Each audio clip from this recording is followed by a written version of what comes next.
नमस्कार, आप देख रहे हैं न्यूज इंडिया। आपके साथ मैं हूं अभिषेक। चलिए सीधे आपको देहरादून लिए चलते हैं। प्रधानमंत्री नरेंद्र मोदी इन्वेस्टर्स समिट का उद्घाटन कर रहे हैं। ये तस्वीरें हम आपको दिखा रहे हैं, सीधी तस्वीरें देहरादून से, जहां प्रधानमंत्री नरेंद्र मोदी को आप देख सकते हैं। उनके साथ ये देखिए पुष्कर सिंह धामी, उत्तराखंड के मुख्यमंत्री। उत्तराखंड ग्लोबल इन्वेस्टर्स समिट का उद्घाटन किया है प्रधानमंत्री नरेंद्र मोदी ने। देखिए, पिछले दिनों हमने देखा है कि उत्तराखंड के मुख्यमंत्री पुष्कर सिंह धामी किस तरीके से देश के अलग अलग राज्यों में गए, दुनिया के अलग अलग देशों में गए और वहां से इन्वेस्टर्स को उत्तराखंड में आने का न्योता दिया कि आइए उत्तराखंड और उत्तराखंड में आप इन्वेस्ट करें। और इसी को लेकर के उत्तराखंड इन्वेस्टर्स समिट का आयोजन देहरादून में किया जा रहा है। ये देखिए, प्रधानमंत्री नरेंद्र मोदी ने इन्वेस्टर्स समिट का उद्घाटन किया है।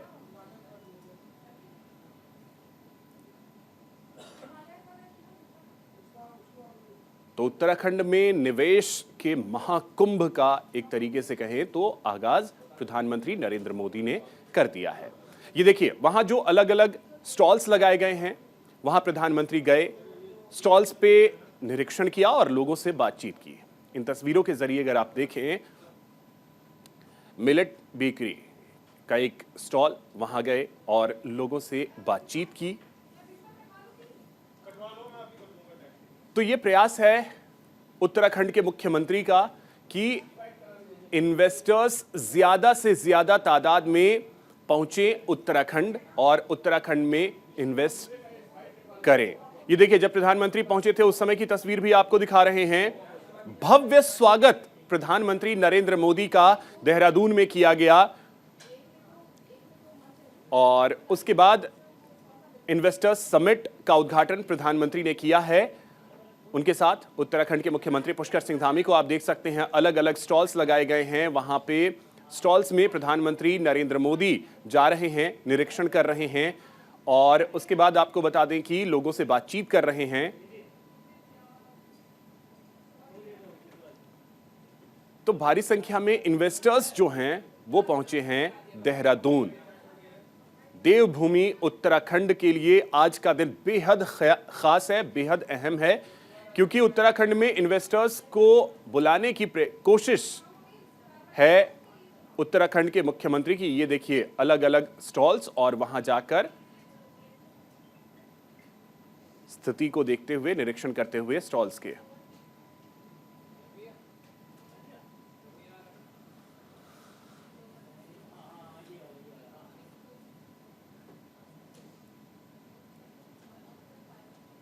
तो भव्य तरीके से स्वागत किया गया प्रधानमंत्री नरेंद्र मोदी का।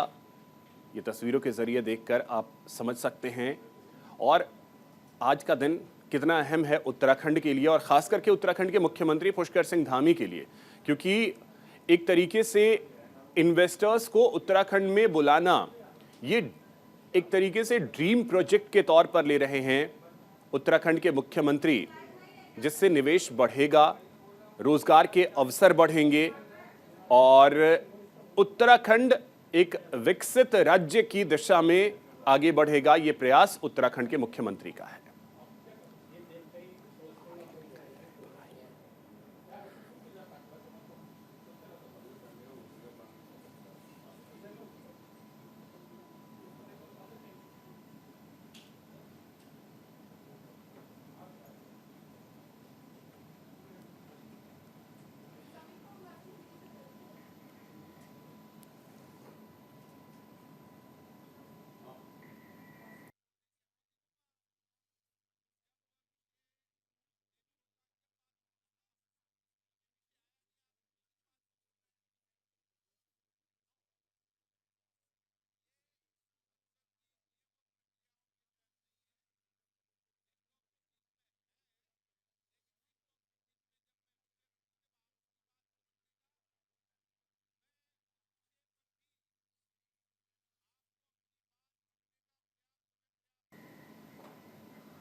तो तस्वीरें हम आपको लगातार देहरादून की दिखाते रहेंगे। इस बीच आपको लिए चलते हैं, लोकसभा और राज्यसभा की कार्यवाही शुरू हो गई है, सीधे आपको लिए चलते हैं।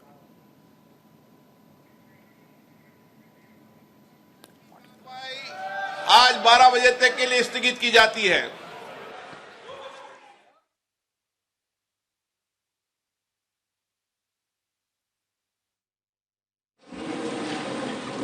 Message from Lok Sabha Secretary General.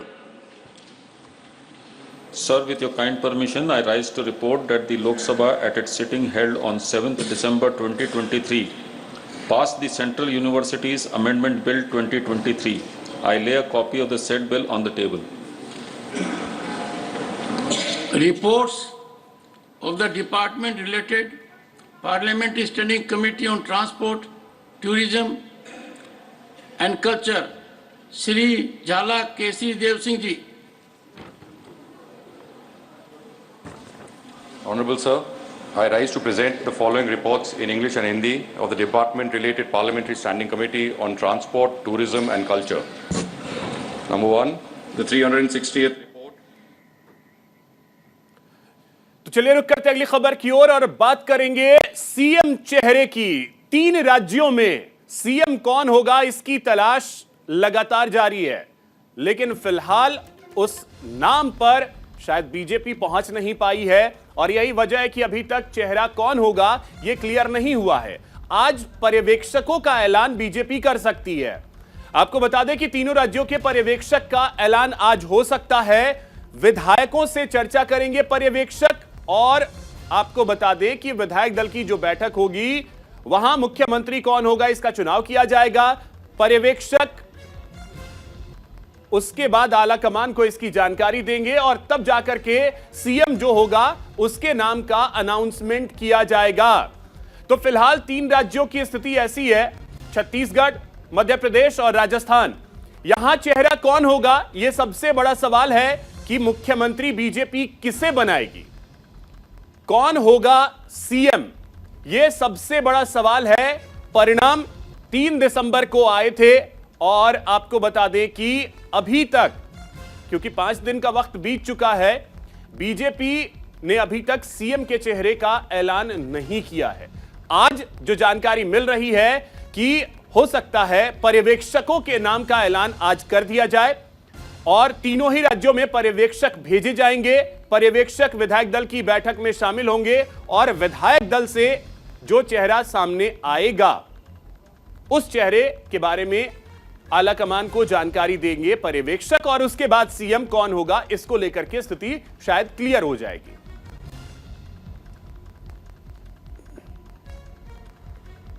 तो राजस्थान हो, छत्तीसगढ़ हो या मध्य प्रदेश, तीनों ही राज्यों में फिलहाल सीएम के चेहरे को लेकर स्थिति स्पष्ट नहीं है।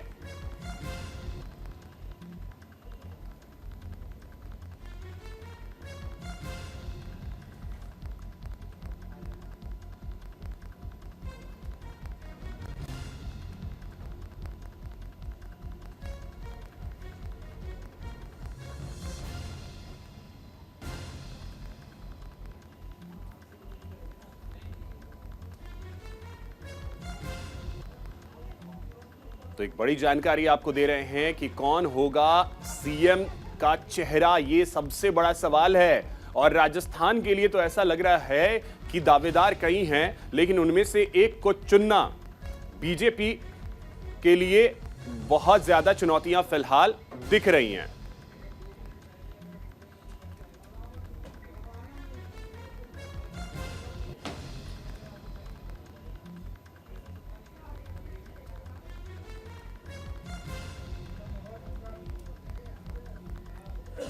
तो देखिए सीएम कौन होगा इसको लेकर के लगातार चर्चाएं बहुत सारे नामों की चल रही है, लेकिन वो चेहरा होगा कौन ये सबसे बड़ा सवाल है। देखिए जिन नामों की चर्चा हो रही है उसमें वसुंधरा राजे का नाम लिया जा रहा है, सीपी जोशी जो प्रदेश अध्यक्ष हैं बीजेपी के उनका नाम लिया जा रहा है, अर्जुन राम मेघवाल का नाम लिया जा रहा है, महंत बालकनाथ का नाम लिया जा रहा है। तो ये वो चेहरे हैं जो सीएम की रेस में सबसे आगे बताए जा रहे हैं।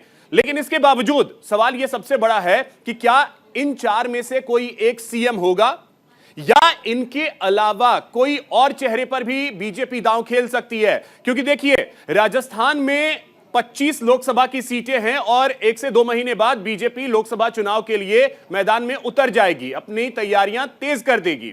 अब ऐसे में राजस्थान में एक ऐसा चेहरा बीजेपी को चाहिए जो 25 की 25 सीटें बीजेपी की झोली में ला करके दे, और उनमें कौन सबसे ज्यादा मुफीद होगा, कौन सबसे ज्यादा फिट बैठेगा, यह सबसे बड़ा सवाल है। और यही प्रयास बीजेपी के हैं कि वो चेहरा हम ढूंढ कर लाएं। क्योंकि देखिए, 2014 में 25 की 25 सीटें बीजेपी ने जीती, 2019 के लोकसभा चुनाव में भी बीजेपी ने 24 और एक सहयोगी पार्टी आरएलपी हनुमान बेनीवाल जब साथ थे बीजेपी के, तो 25 की 25 सीटें बीजेपी के झोली में आई थी। तो क्या महंत बालकनाथ सीएम होंगे?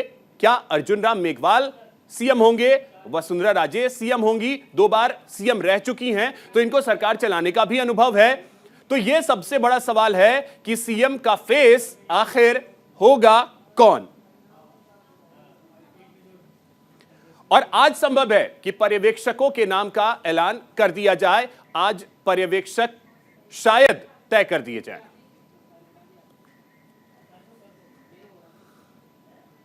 रुक करते अगली खबर की ओर। टीएमसी सांसद महुआ मोइत्रा की मुश्किलें बढ़ सकती हैं। आज लोकसभा में एथिक्स कमेटी की रिपोर्ट पेश हो सकती है। बीजेपी ने अपने सांसदों के लिए व्हिप जारी कर दिया है। सभी सांसदों को लोकसभा में रहने के लिए कहा गया है। तो देखिए, विपक्ष रिपोर्ट पर मत विभाजन की मांग कर सकता है। कैश फॉर क्वेरी मामले में महुआ के खिलाफ जांच चल रही है। मामले को अगर आप देखें तो सांसद महुआ मोइत्रा पर आपको बता दें कि कारोबारी दर्शन हीरानंदानी के कहने पर सदन में सवाल पूछने के बदले रिश्वत लेने का आरोप लगा है। इस मामले पर भाजपा सांसद निशिकांत दुबे ने वकील जय अनंत देहाद्राई के माध्यम से मोइत्रा के खिलाफ लोकसभा अध्यक्ष ओम बिरला को शिकायत भेजी थी। भाजपा सांसद विनोद कुमार सोनकर की अध्यक्षता वाली लोकसभा आचार समिति ने इस महीने की शुरुआत में अपनी रिपोर्ट सौंपी थी, जिसमें मोइत्रा को निष्कासित करने की सिफारिश की गई थी। तो अब सवाल यही है कि क्या महुआ मोइत्रा की सांसदी जाने वाली है? यह बहुत बड़ा सवाल है।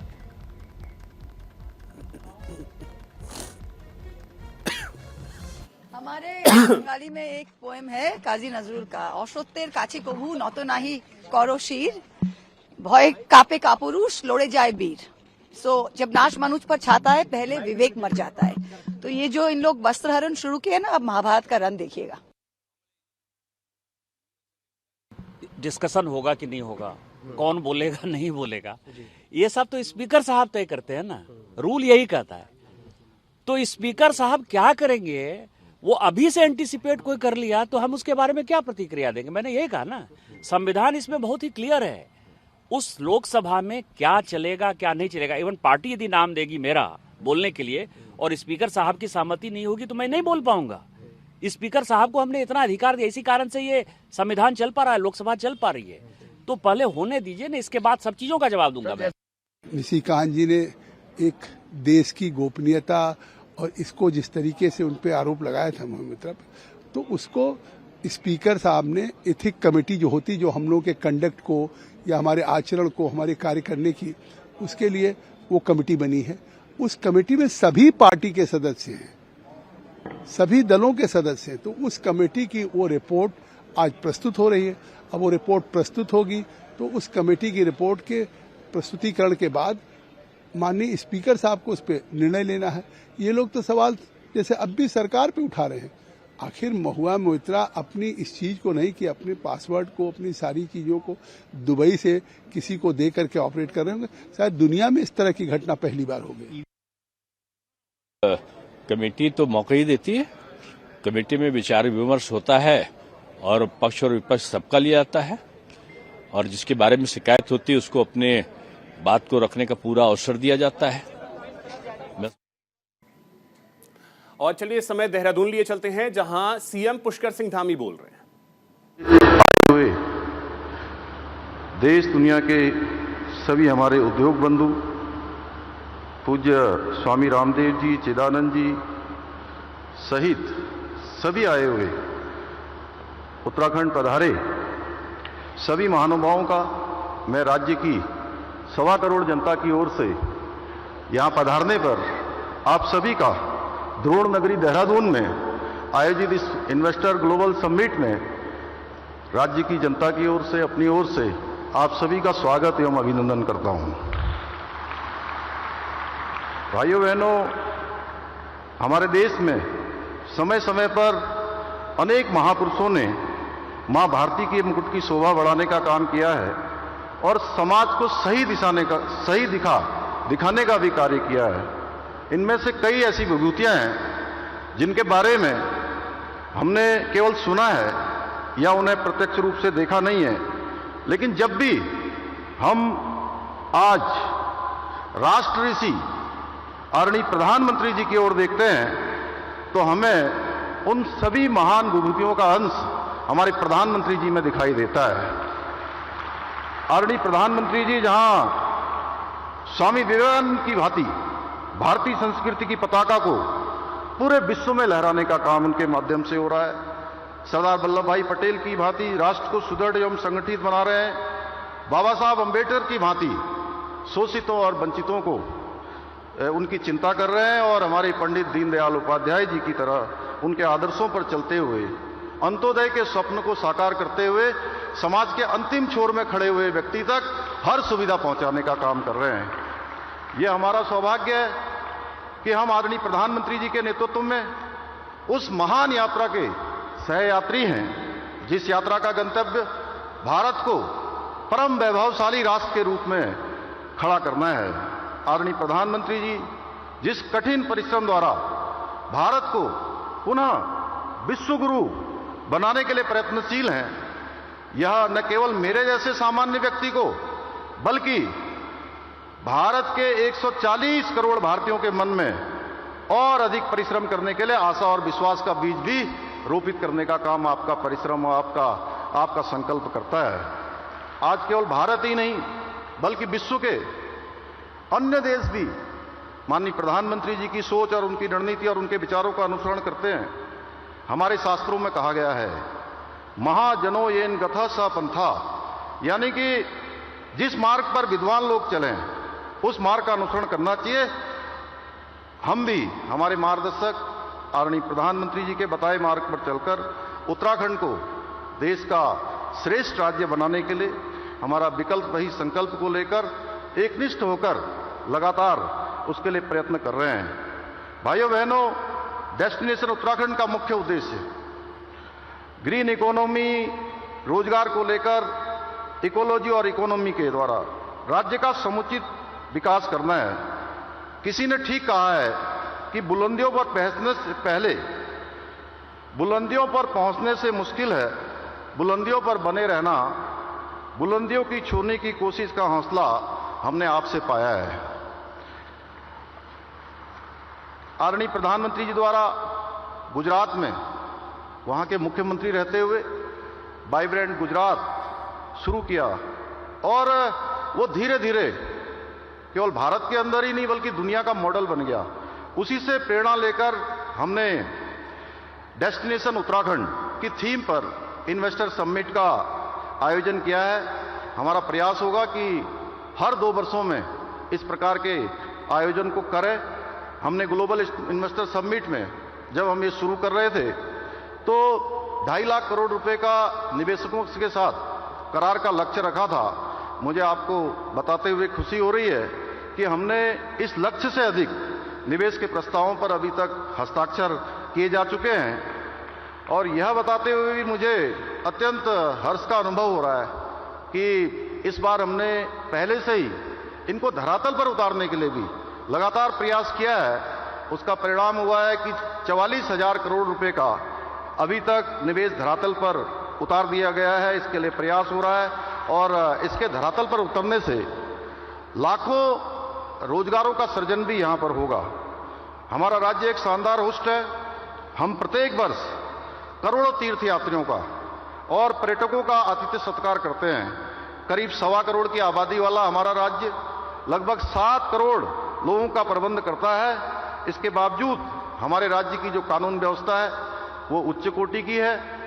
भाइयों बहनों, जितना मैं समझ पाया हूं उसके अनुसार एक निवेशक को अच्छा बिजनेस एटमॉस्फेयर, अच्छी कानून व्यवस्था, इन्वेस्टमेंट फ्रेंडली नीतियां और बेहतर कनेक्टिविटी तो चाहिए ही, साथ में सबसे महत्वपूर्ण अच्छा स्वास्थ्य और अच्छी आबो हवा भी है। और हमारा राज्य आपके इन्वेस्टमेंट के सारे मापदंडों को पूरा करता है।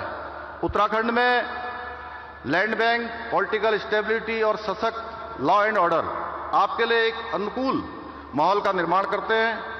आदरणीय प्रधानमंत्री जी के नेतृत्व में जिस प्रकार गुजरात में महात्मा मंदिर convention centre and exhibition centre बनाया गया है, उसी की तर्ज पर हम शीघ्र में हमने ये संकल्प लिया है कि शीघ्र ही हम जो है उत्तराखंड के अंदर भी एक कन्वेंशन सेंटर का निर्माण करेंगे। मुझे यह बताते हुए भी प्रसन्नता हो रही है कि हमने विभिन्न सेक्टर्स में निवेश मित्र की नियुक्ति की है, जो 5 करोड़ रुपए से अधिक की पूंजी निवेश करने वाले उद्यमों के लिए सिंगल पॉइंट ऑफ कांटेक्ट होंगे। उत्तराखंड में किया गया निवेश सुरक्षित हाथों में है और हम आप सभी को यह विश्वास दिलाते हैं कि हमारे प्रधानमंत्री जी के नेतृत्व में उत्तराखंड में निवेश करने पर आपको किसी भी प्रकार की किसी समस्या का सामना नहीं करना पड़ेगा। भाइयों बहनों, आज आदरणीय प्रधानमंत्री जी के नेतृत्व में सिर्फ कुछ वर्षों के भीतर ही उत्तराखंड ने अपनी एक नई पहचान स्थापित की है। अब उत्तराखंड को good governance and investor friendly policies के लिए भी जाना जाता है। बीते कुछ वर्षों में आधुनिक इंफ्रास्ट्रक्चर के जो सपने हमने देखे थे, वो सपने भी धीरे धीरे सच होते हुए नजर आ रहे हैं। आज उत्तराखंड में जहां एक और परिवहन सेवाओं का विस्तार हुआ है, वहीं अब नए एयरपोर्ट्स, रोपवे तथा हेलीपोर्टों के निर्माण। चलिए इसी बीच एक बड़ी खबर आपको बता दें, 3 राज्यों के पर्यवेक्षकों की नियुक्ति कर दी गई है। जेपी नड्डा ने पर्यवेक्षकों की नियुक्ति कर दी है। राजस्थान के लिए राजनाथ सिंह, विनोद तावड़े नियुक्त किए गए हैं। सरोज पांडे भी पर्यवेक्षकों में शामिल होंगे। छत्तीसगढ़ के लिए 2 पर्यवेक्षक नियुक्त किए गए हैं, सर्बानंद सोनोवाल, अर्जुन मुंडा। मध्य प्रदेश के लिए 3 पर्यवेक्षक होंगे और आपको बता दें कि नए सीएम के नाम पर मंथन होगा।